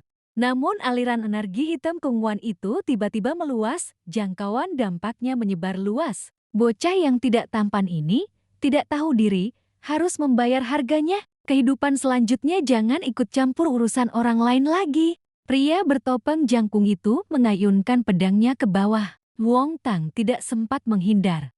Wajah tampannya hampir terbelah dua ketika tiba-tiba sebuah tangan dari luar ikut campur. Hanya dengan satu tangan, dia membuat lawannya kehilangan pedang. Itu hanya sentuhan ringan seperti bulu, tapi kekuatannya luar biasa kuat. Pria bertopeng jangkung itu langsung terpental. Kedua orang itu bergabung kekuatan untuk berjaga-jaga. Kakak seperguruan Mok Wan Huyen. Wong Tang melihat Mok Wan Huyen muncul dan langsung sangat gembira. Mok Wan Huyen dengan santai mengambil sebatang ranting kering, lalu dengan mudah mengambil sebatang ranting kecil lagi. Dia memberikan ranting itu kepada Wong Tang. Melihat orang-orang di depannya, dia dengan cepat memberitahukan sebuah informasi kepada Wong Tang. Mereka adalah orang jahat. Setelah mengidentifikasi lawan, dia segera menampilkan teknik bela diri khususnya, menyerbu ke arah dua pria besar itu. Trifan mengikuti dari belakang. Dia bersandar lelah di batang pohon terdekat untuk beristirahat. Tadi memelukku dan berlari sebentar, lalu membuangku di tengah jalan. Sebenarnya apa yang kalian berdua inginkan? Saat ini, dia baru menyadari pertarungan yang sedang berlangsung di depan. Lawan sedikit terkejut melihat jurus bela diri Mok Wan Huyen. Tei Kai Chuen melihat lawan menyerang dengan aliran energi jahat berwarna hitam. Dia memutar lengannya mengikuti arah Yin dan Yang. Menangkis serangan itu, pria bertopeng jangkung itu memegang pedang, menerjang. Bocah ini mau mati ya? Tapi bagaimana bisa Wong Tang yang di belakang berpangku tangan? Lawanmu adalah aku. Dia berbalik dan menyambut Wong Tang dengan pedang. Apa yang bisa dilakukan Wong Tang hanya dengan sebatang pedang kayu? Wong Tang menggunakan ranting pohon untuk menangkis serangan Cao Qiu. Kakak seperguruan. Jangan biarkan mereka kabur. Wan Huyen menjawab singkat. Dia meningkatkan kekuatan serangan. Setiap gerakannya membuat si cebol bertopeng terlempar. Dia memuntahkan seteguk darah, berpikir dalam hati. Mungkinkah gadis kecil ini adalah ahli tahap pil kosong? Tidak mungkin, tidak bisa berlama-lama lagi, harus segera pergi dari sini. Saat itu, dia melihat Cewen berada tidak jauh di belakang pohon. Seketika itu juga dia melancarkan seni sihir untuk menyerang Ciwen. Ciwen melihat itu, ketakutan sambil memegangi kepala berteriak keras. Tapi rasa sakit dan ketakutan itu tiba-tiba menghilang. Formasi Yin Yang Wan Huyen muncul, melindungi keduanya dari serangan si cebol hitam. Wan Huyen berdiri di depan Ciwen untuk melindunginya. Formasi energi primordial 2 Ki Yin Yang. Melihat perisai kokoh Wan Huyen, dia pun mengambil kesempatan untuk lari ke arah rekannya. Cepat pergi, kalau tidak pergi, hari ini kita akan mati di sini. Orang yang satu lagi mendengar itu segera mengayunkan pedang menebas. Akhirnya, Wong Tang dengan mudah menghindar, ke samping menghindari mereka. Sebelum melarikan diri, dia tidak lupa meninggalkan satu kalimat. Bocah, ilmu pedangmu lumayan juga. Lain kali, kakek ini ingin bertarung 300 jurus denganmu. Melihat lawan ingin melarikan diri, Wan Huyen segera mengejar.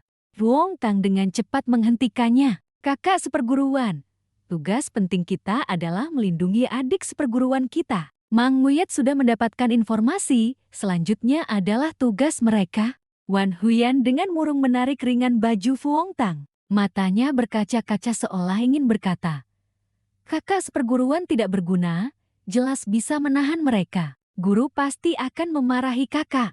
Wong Tang dengan lembut mengelus kepalanya berkata, kakak seperguruan tidak hanya mengalahkan musuh tapi juga melindungi adik seperguruan. Sangat hebat, kakak seperguruan. Setelah itu, dia kembali melihat ranting pohon di tangannya sambil berpikir, semoga setelah melalui pertarungan ini, adik seperguruan bisa mengerti sesuatu karena kejahatan keluarga. Klan Li yang mengganggu tim investigasi khusus sudah mulai berurusan dengan sekte Yin Yang. Meskipun begitu, mereka masih belum berhasil menangkap kedua kultivator jahat itu, hanya membunuh salah satu di antaranya. Kultivator wanita yang tertangkap bernama Yukai Biu. Aslinya adalah murid luar lembah Dewa Obat. Setengah tahun lalu, dia menerima tugas untuk membeli manual rahasia. Setelah kejadian itu terungkap, dia segera diburu untuk dibungkam. Ketika Yukai Biu terperangkap dalam kesulitan, dia diselamatkan oleh pemegang api suci. Dia bergabung dengan perkumpulan superhuman, karena itu kedua belah pihak menjadi musuh. Adegan tadi malam juga terjadi karena itu. Namun bagi mereka, masalah baru saja dimulai. Pagi-pagi, Silang memasang ekspresi kasih sayang seorang ibu, mengayunkan tangan menampar Ciwen sekali. Kenapa ibu melahirkan anak sebodoh kamu? Apa kamu benar-benar bodoh atau sengaja berakting untuk ibu? Bertahun-tahun belajar semuanya sia-sia. Kalau tidak ada mereka berdua, sekarang kamu sudah mati, tahu tidak? Ketika Cilang hendak menampar lagi, Ruong Tang buru-buru menghentikannya. Bibi guru, redakan amarahmu, adik seperguruan hanya terpengaruh saja.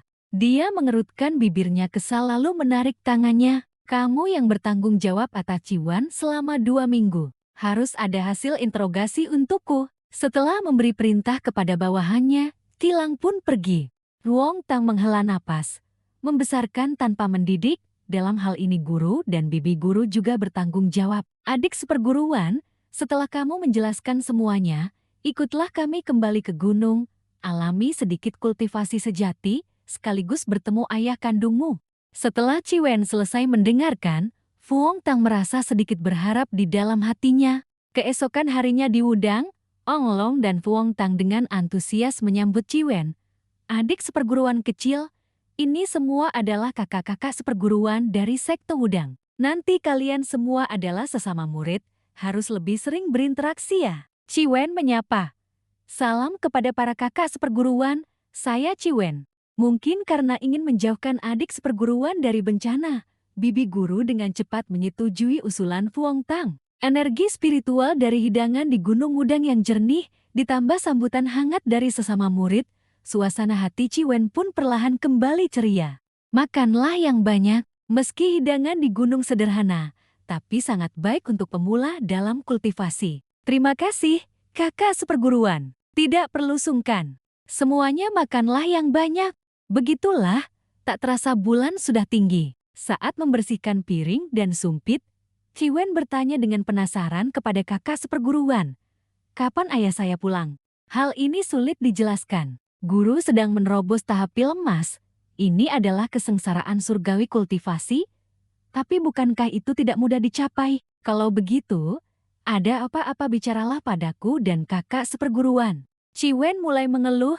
Sekarang aku ingin menebus kesalahan, tidak ingin menambah masalah bagi ibu, juga tidak ingin memengaruhi pekerjaan ibu. Jika mungkin, aku ingin segera mempelajari beberapa kemampuan untuk bekerja di tim investigasi khusus. Adik seperguruan kecil memiliki tujuan ini, itu tidak sia-sia bagi kita. Ayahmu diam-diam telah melindunginya. Berkultivasi Deu pertama-tama adalah mengembangkan kebajikan, lalu mengembangkan hati, dan terakhir barulah kultivasi Dao dan seni sihir. Ayahmu pernah mengajariku, mengkultivasi Dao adalah mengejar alam Dao, bukan kekuatan seni sihir. Dao milik sendiri adalah yang utama, jangan sampai terbalik urutannya dan salah fokus. Meskipun sudah terbebas dari bahaya, kerumitan dalam hati Ciwen masih belum terurai. Tapi semoga guru bisa segera kembali untuk menghangatkan hatinya dengan kasih sayang. Juga tidak tahu bagaimana perkembangan tim investigasi khusus. Di sisi lain, di asrama sebuah universitas, seorang pemuda sedang asyik bermain game. Masalah di luar sementara sudah reda, juga tidak terlalu berhubungan dengan dia. Keesokan harinya, dia harus melanjutkan kultivasi, mencapai alam pembentukan embrio. Saat ini tidak ada lagi kekhawatiran. Sekarang dia sudah kembali ke gunung, hal terpenting adalah melanjutkan kultivasi, cepat melangkah ke alam pembentukan embrio, alam pengumpulan roh, memahami langit dan bumi, mulai membiarkan dirinya menyatu secara awal dengan langit dan bumi. Alam pembentukan embrio, alam pengumpulan roh, jika bisa secara mandiri menguasai hubungan dengan langit dan bumi, maka bisa mengambil energi asal langit dan bumi. Sirkulasi internal dan eksternal saling berhubungan, alam pembentukan embrio bisa mencapai penyempurnaan besar. Bagaimana menyelesaikan sirkulasi internal tanpa terjadi kesalahan adalah arah yang sedang dia usahakan saat ini. Tiba-tiba di luar ada yang memanggil. Apakah Fei Yu ada di sana? Dia segera keluar membuka pintu. Kakak seperguruan Chu, ada urusan apa mencariku? Ang Long tersenyum menjawab. Kali ini ada seorang sesepuh saya yang ingin bertemu denganmu. Ini paman seperguruan saya, Pendeta Tao Cao Tuihang. Lelaki tua itu dengan ramah berkata, kamu adalah Fei Yu. Wong Tang tertegun beberapa detik baru bereaksi. Dia buru-buru menunduk memberi hormat. Murid memberi hormat kepada paman guru Cao. Bolehkah saya melihat pedangmu? Wong Tang segera menjawab. Silakan paman guru berikan petunjuk. Mengingat kembali tahun itu saat naik gunung, awalnya dia berencana menjadikan paman guru Cao sebagai guru, tapi karena takdir ia malah bertemu guru dan kakak seperguruannya. Kehidupan manusia kurang lebih seperti ini, untung rugi tidak lebih dari hanya satu kata saja. Setelah melihat ilmu pedang Wong Tang, Pendeta Tao Cao Tuihang menghela napas. Alam ilmu pedangmu sangat mendalam, terlebih lagi, kita tidak berada di jalur yang sama, jadi saya tidak bisa memberimu petunjuk. Ilmu pedang 7 bintang Wudang yang diwariskan sejak pembentukan sekte memiliki banyak perbedaan dengan formasi pedang 7 bintang milikmu ini. Perhatikan baik-baik ya. Selesai berbicara, dia dengan lembut mengambil sebilah pedang menggunakan energi spiritual, lalu memperagakan beberapa jurus ilmu pedang yang tegas dan rapi namun tidak kehilangan keindahannya. Wong Tang terpaku melihatnya. Set jurus pedang ini memiliki kesamaan dengan formasi pedang 7 bintang, tapi tidak sama. Sebuah set jurus pedang yang segar. Pertahankan gerbang tengah, bintang-bintang bermanipulasi, 8 penjuru. Memang benar-benar ahli ilmu pedang. Sudah mempelajari jalur pedang selama 2 hingga 30 tahun. Dibandingkan dengan dirinya, pemahamannya masih terlalu muda.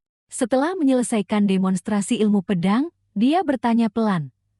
Bagaimana perasaanmu? Apa yang saya pelajari dari guru terlalu rumit, bukan satu jalur warisan yang murni. Paman guru malah menempuh jalur kultivasi pedang yang murni. Dengan petunjuk paman guru, saya pasti akan membuat kemajuan. Kultivasi jalur pedang paman guru jauh lebih unggul. Saya mohon paman guru memberikan petunjuk.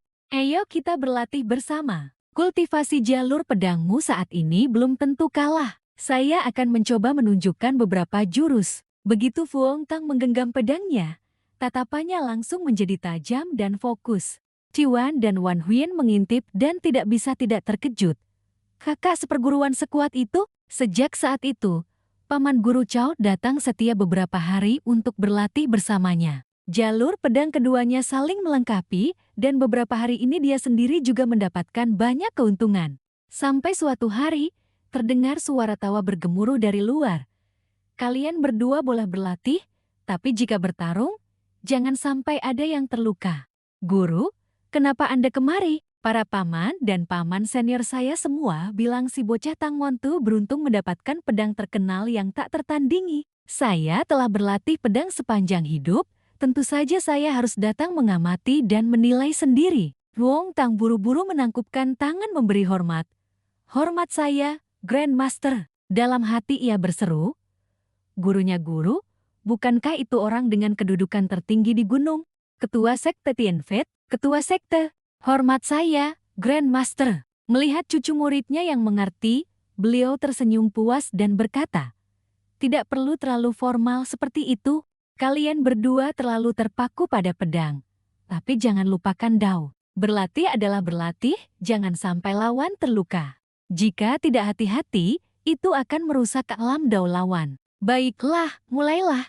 Setelah itu, Ketua Sekte Tianfet duduk menyaksikan keduanya berlatih pedang. Wong Tang seperti mendapatkan kekuatan tambahan, hatinya berdebar kencang seperti genderang. Satu halaman di peringkat langit mengumpulkan nama-nama master di dunia kultivasi, tetapi orang-orang yang mengasingkan diri seperti Grandmaster, para tetua senior, tentu saja tidak akan tercantum di sana. Mendapatkan petunjuk darinya benar-benar adalah keberuntungan bagi junior sepertiku. Langit dan bumi awalnya bukan milikku, aku harus menemukan tempat berlindung. Langit dan bumi seharusnya memilikiku, dengan tubuh, pikiran, jiwa, ki, dan roh ini. Saat berlatih tanding dengan Cao Tuihan, saat Fu Hongtang merenungkan kata-kata tetua-ketua sekte, dalam sekejap, ia merasa seolah cahaya kebenaran menyinari hatinya. Napas memenuhi paru-parunya, Fu Hongtang perlahan merasakan segala sesuatu di sekitarnya, dari pendengaran, penciuman, pengecapan, hingga penglihatan. Fu Hongtang berhasil masuk ke tahap pembentukan embrio tingkat awal, pikiran spiritualnya terus tumbuh, dan esensi sejatinya menjadi semakin murni. Ini adalah tahap pembentukan embrio. Setelah itu, Fu Hongtang melepaskan pedangnya, langsung duduk di tempatnya. Ia harus segera mengonsolidasi alam kultivasinya, bersiap untuk menerobos ke pil emas. Trifan lewat dan melihatnya, lalu berkata dengan panik, "Kakak seperguruan terluka." Ketua Sekte Tianfei perlahan mendekati Fu Hongtang, mengalirkan ki di tangannya. Setelah itu, di belakang Fu Hongtang, Cao Tuihan memberikan dukungan ritual. Sedikit terkejut, Ketua Sekte Tianfei memberi isyarat. Cao Tuihan tersadar sepenuhnya dan dengan hormat berkata, "Murid ini undur diri. Sepertinya guru ingin tinggal untuk membimbing Fei Yu menahan pikiran spiritualnya. Pulihkan keadaan pikiranmu, fokuslah memahami Dao. Orang tua ini telah menggunakan pedang selama bertahun-tahun. Hari ini saya memberikan Dao ini padamu. Semoga kamu bisa memahaminya." Dalam benak Fu Hongtang muncul ingatan samar. Bentuk pedang, makna pedang, kekuatan pedang, 6 alam jalan pedang.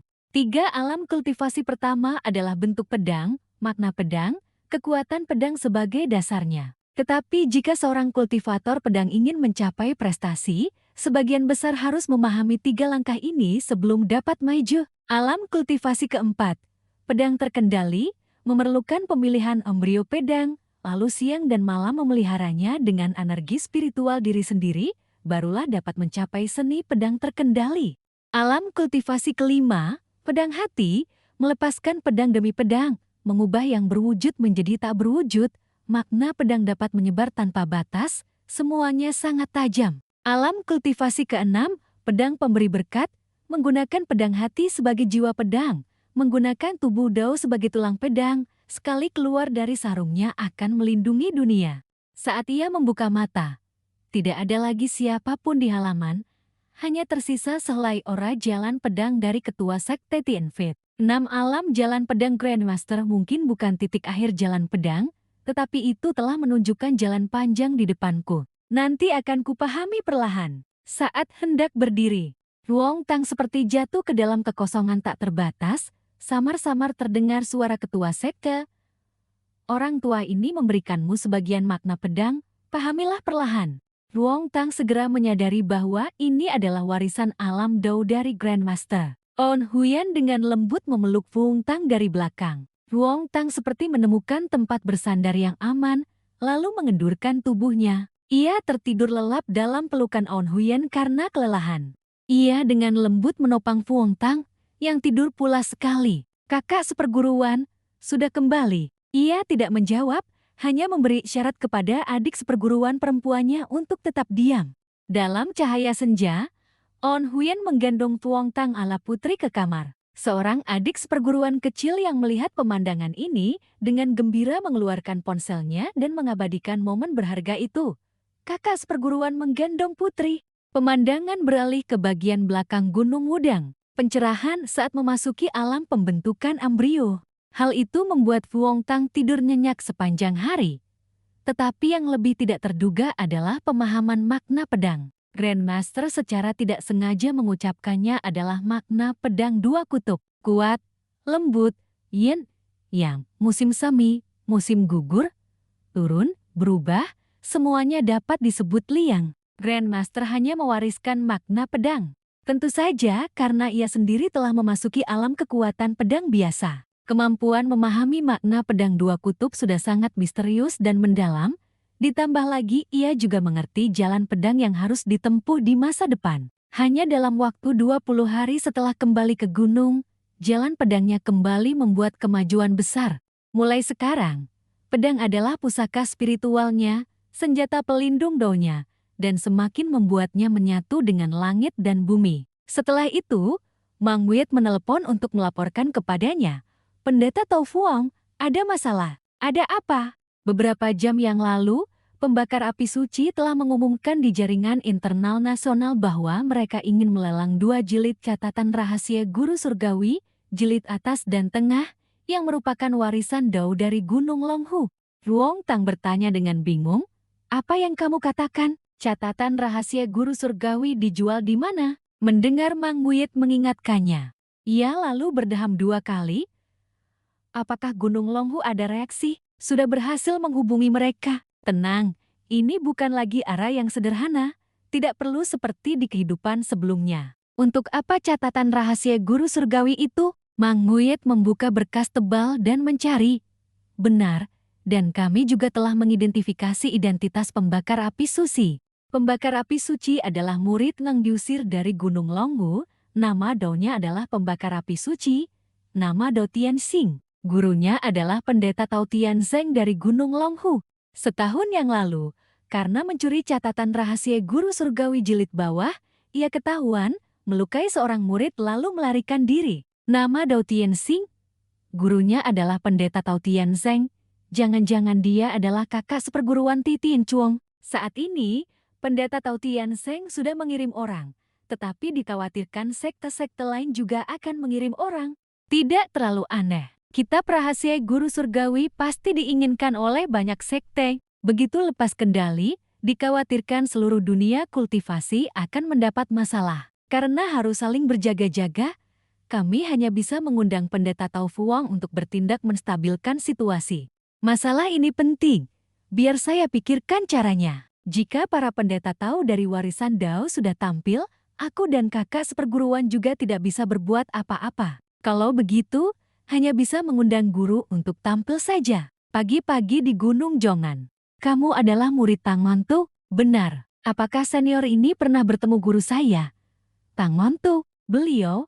Apakah beliau sudah tiba di Gunung Jongan? Biar saya bantu tanyakan. Pendeta Tao itu berkata sambil mengeluarkan ponselnya dan menekan-nekan. Beberapa saat kemudian, ia mengirim pesan suara ke salah satu grup chat. Hai, para rekan Taois, apa ada yang melihat rekan Taois Tang Montu? Muridnya, Fuang Feiyu, sedang mencarinya. Tang Montu sudah datang ke Gunung Jongan. Terakhir kali diskusi Dao, beliau belum selesai bicara. Akhir-akhir ini tidak ada kabar rekan Taois Tang Montu kembali berdiskusi Dao. Beliau tidak datang ke tempatku. Feiyu adalah muridnya yang menyukai pedang itu. Kan, dia ada di mana sekarang? Biar saya lihat. Tunggu dulu, Ruong Tang hanya bisa tersenyum pahit. Setiap gunung memiliki suasana kultivasi yang khas. Maoshan memiliki banyak aturan. Gunung Wudang adalah tempat untuk mengasingkan diri. Tak disangka Gunung Jongan justru memancarkan suasana yang begitu manusiawi. Saat itu, seseorang di grup berkata, "Rekan Taois Tang Montu, sepertinya beliau ada di tempat pendeta Tao Tingyun. Di tempatku, ada apa? Feiyu sekarang di mana?" Mendengar suara wanita, Fuang Tang terkejut. Itu suara wanita. Pendeta Tao Tingyun adalah pendeta Tao wanita. Ia memikirkan adegan kisah cinta yang cepat mekar dan cepat layu. Hanya dengan memikirkannya, Fuang Tang sudah berkeringat dingin. Kenapa rasanya pihak istri guru agung ini punya aura padang rumput begitu? Pendeta Tao itu membawa Fuang Tang ke depan sebuah bangunan besar. Mohon tanyakan apakah pendeta Tao Tingyun ada di rumah. Dengar-dengar tingkat kultivasi dan bakat pendeta Tao Tingyun luar biasa. Kenapa di kehidupan sebelumnya tidak ada tokoh ini di peringkat langit? Tapi jika guru sudah memilih tempat ini, berarti pendeta Tao Tingyun pasti adalah rekan Taois yang dapat dipercaya. Tiba-tiba, Fuang Tang mendengar sebuah suara. Ia segera menyadari bahwa itu adalah transmisi suara. Feiyu datang. Kamu bisa pergi ke tempatku dengan berjalan di jalan kecil di sebelah barat taman. Pintu gerbang besar terbuka. Ini adalah tempat kultivasi pendeta Tao Tingyun. Sebuah gua besar memancarkan cahaya menyilaukan. Energi spiritual di luar seolah-olah tersedot ke dalam gua. Di dalamnya ada aura guru. Sepertinya beliau sedang bermeditasi tertutup di sana. Sebuah suara wanita yang lembut terdengar. Feiyu, mengondensasi pil emas sangat berbahaya. Sekarang kamu sama sekali tidak boleh mengganggu kakak seperguruan Tang Montu. Kali ini kamu mencarinya ada urusan apa? Ruong Tang segera menceritakan seluruh kejadian kepada Tingyun. Ia mengangguk. Oh, jadi begitu. Dalam kasus ini, kalian berdua junior memang akan sangat sulit meyakinkan para tetua sekte lain. Tapi dulu Kak Ling begitu bilang pergi, langsung pergi. Kakak seperguruan Tangmon khawatir karenanya dan bayi di kandungannya. Sekarang dia malah ingin kakak seperguruan tampil membantu? Apa ada alasan di balik itu? Mendengar nada bicara bibi guru Tingyun, Fu Hongtang terkejut. Melihat gelagat bibi guru Tingyun, jangan-jangan dia ada perasaan pada guru. Saat ini, sebuah fenomena aneh muncul di langit. Apakah ini kesengsaraan surgawi guruku saat menembus tahap inti emas? Tin Fan menepuk bahu Fu Hongtang berkata, "Jangan takut, inti emas kakak seperguruan sudah terbentuk. Selanjutnya, dia perlu pencerahan. Setelah menembus, kita tidak boleh mengganggunya. Sekarang, saya hanya bisa pergi mewakili. Kebetulan saya juga ingin menanyakan beberapa hal pada Cilang. Dulu, bagaimana bisa kamu pergi begitu saja, menyebabkan kakak seperguruan Tangmon dan putranya terpisah selama 20 tahun? Perjalanan kali ini sepertinya akan penuh rintangan." Tak lama kemudian, kedua orang itu diantar oleh Mo Muyet dengan mobil ke kota. "Pendeta Tao Fuong, kali ini Anda merepotkan lagi." "Tidak apa-apa, ceritakan saja situasi spesifik di sana padaku." Saat ini masih belum ditemukan jejak anggota inti perkumpulan Esper. Tapi menurut data, penganut api suci memiliki sebuah organisasi kultivator jahat di baliknya yang beroperasi secara rahasia, misalnya Sekte Api Langit, Sekte Lima Dewa. Di antara organisasi-organisasi ini, hanya Sekte Lima Dewa yang memiliki sedikit skala. Bagaimana situasi Sekte Yin Yang? Sekte Lima Dewa adalah organisasi sekte sesat yang khas di kehidupan sebelumnya. Tidak kusangka kali ini aku bertemu mereka lagi. Sekte Yin yang tidak memiliki petunjuk apapun. Sedangkan Sekte Lima Dewa memiliki banyak ahli yang menyusup ke kota. Mereka bahkan mengatakan harus merebut jimat Master Tao. Bahkan secara aktif membantu Sekte Yin yang menarik perhatian. Haruskah kita memuji mereka? Meski tidak berskala besar, bagaimanapun juga mereka tetap kultivator jahat. Fine Nenegram. Nanti kamu ikut saya melihat situasi. Kalau bertemu kultivator jahat yang mencelakai orang, kita juga harus menanganinya. Tidak disangka paman guru yang berpenampilan dingin, hatinya begitu hangat. Pem Tian Lam memiliki hati yang menjunjung keadilan. "Paman guru, saya punya seorang teman akhir-akhir ini juga memperhatikan pergerakan di sekitar. Bisa coba bertanya padanya." Tin Fan memiringkan kepala. "Teman?" Begitu Tem Tian Lam melihat Tin Fan, dia sangat bersemangat. "Apakah ini benar paman gurumu? Terlihat sangat muda." "Betul. Ini adalah adik seperguruan guru, dia juga teman masa kecilnya." "Taui sejati Tin Fan, senang bertemu Anda. Anda adalah kakak kelas SMA Fan Nenegram ya?" Setelah perkenalan, dia langsung ke intinya. "Kak, akhir-akhir ini ada yang aneh di sekolah. Ini, saya tidak tahu apakah ini dianggap aneh. Kamu lihat ini." Dia memberikan ponselnya kepada Fu Hongtang. Setelah melihat sekilas, dari atas ke bawah semuanya adalah postingan dan komentar seperti metode berkultivasi yang bisa dilakukan siapa saja, memperpanjang usia, atau ucapan ketidakpuasan seperti mengapa hanya kultivator yang boleh berkultivasi, sedangkan kami hanya bisa menjadi orang biasa. Fu Hongtang langsung mengerti. Ada yang memprovokasi, dan kemungkinan besar itu adalah penganut api suci. Perkumpulan Esper menjual teknik kultivasi, sekarang mereka menghasut orang biasa. Apa sebenarnya yang ingin dia lakukan? Tin Fan memanggil Fine Nenegram lalu menunjuk keluar dan berkata, "Ada masalah." Mendengar dua kata "ada masalah", Fu Hongtang dan Mo Muyet melihat ke arah Tin Fan. Hanya dari pemuda yang sedang memotong rambut itu terpancar aura jahat. Namun gadis yang dipeluknya sama sekali tidak tahu. Kultivator jahat lagi. Di sebuah gedung mewah bertingkat tinggi, pemuda itu bertanya dengan hormat pada gurunya, "Orang ini, Anda puas?" Orang tua berambut kepang sanggul mengangkat dagu gadis itu untuk memeriksanya dengan saksama, lalu berkata, "Lumayan." Dia melirik pemuda itu. Sensi kebaikan tidak banyak terbuang, jauh lebih baik dibandingkan barang-barang sebelumnya. Dua orang yang memegang pedang menguping di luar pintu. Murid yang menjilat itu berkata kepada orang tua itu, "Guru, saya juga tidak tahu seperti apa wanita-wanita ini biasanya." Orang tua itu menunjukkan 5 jarinya dengan kuku hitam legam. Taois sejati Tin Fan, kamu bisa keluar sekarang, pergi ke kamar sebelah dan tunggu. Setelah saya selesai menggunakan, saya akan. Dia menarik baju gadis itu, melanjutkan, memberikanmu sedikit keuntungan. Sebuah ledakan besar menghancurkan kedua pintu. Pandangan semua orang tertuju pada arah suara. Siapa itu? Sebuah bayangan telah melesat ke samping orang tua itu. Taois sejati Tin Fan bertindak, berpesan kepada Fine Nenegram, jangan biarkan siapapun melarikan diri. Setelah berkata demikian, dia terus-menerus melancarkan jurus. Orang tua itu juga menghindar. Murid itu panik. Guru, cahaya pedang putih berkilat menusuk. Murid itu tertembus beberapa tusukan pedang, berteriak kesakitan. Fine Nenegram dengan tenang menunjuk ke arah orang yang baru saja jatuh. Setelah selesai menanganinya, dia langsung berseru keras. Paman Guru, saya di sini sudah selesai. Tin Fan masih terus melancarkan jurus. Orang tua itu masih bisa menghindar. Dia melanjutkan.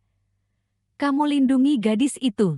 Dia, Fine Nenegram, mengamati dengan saksama, melihat paman gurunya biasanya hanya berlatih di gunung, tidak memiliki banyak pengalaman bertempur. Orang tua itu mengayunkan cakarnya untuk membalas. Dia merasa hanya bisa menekan dengan kultivasi, jika tidak, mereka akan mendapat masalah. Fine Nenegram berteriak, Paman Guru, gunakan kekuatan yang menindas. Jangan menahan diri. Sebuah tangan yang mengumpulkan energi spiritual diletakkan di dada orang tua itu. Dia terkejut. Tin Fan dengan satu jurus langsung memukulnya hingga terlempar jauh. Dia menabrak jendela kaca. Gaya benturan membuat kaca pecah berkeping-keping. Orang tua itu terlempar keluar dari gedung. Dia menggunakan teknik rahasia. Berteriak, kau merusak rencanaku, aku akan membunuh seluruh keluargamu. Fine Nenegram terkejut hingga pusing karena suara yang menggetarkan itu memegangi kepalanya. Ini adalah serangan spiritual yang efektif. Orang tua itu masih bergumam, aku akan mempermalukan semua kerabat perempuan yang berhubungan denganmu sampai mati. Fine Nenegram memegangi kepalanya, menggertakkan gigi. Kau mencari mati, pedang di tangannya bersinar. Fine Nenegram melesat keluar dari jendela yang pecah. Saat itu, dalam benaknya muncul gambaran orang-orang yang dia hargai. Dia tegang hingga pandangannya kabur. Dia berkultivasi Dao, berlatih pedang untuk melindungi keluarganya. Jika bahkan ini tidak bisa dia lakukan, apa gunanya hidup kembali sekali lagi? Fine Nenegram mengarahkan ujung pedangnya ke orang tua yang sedang jatuh. Orang tua itu sedang membentuk segel tangan, berkata dengan terkejut. Masih muda, baru memasuki tahap pembentukan embrio tapi tidak takut serangan spiritual efektifku? Siapa sebenarnya anak ini? Bahkan lebih sulit dihadapi daripada kamu yang di tahap intifod itu. Dia mengaktifkan sihirnya, sebuah pancaran cahaya kehitaman membentuk cakar yang terulur keluar. Fine Nenegram tetap melesat maju dengan teguh.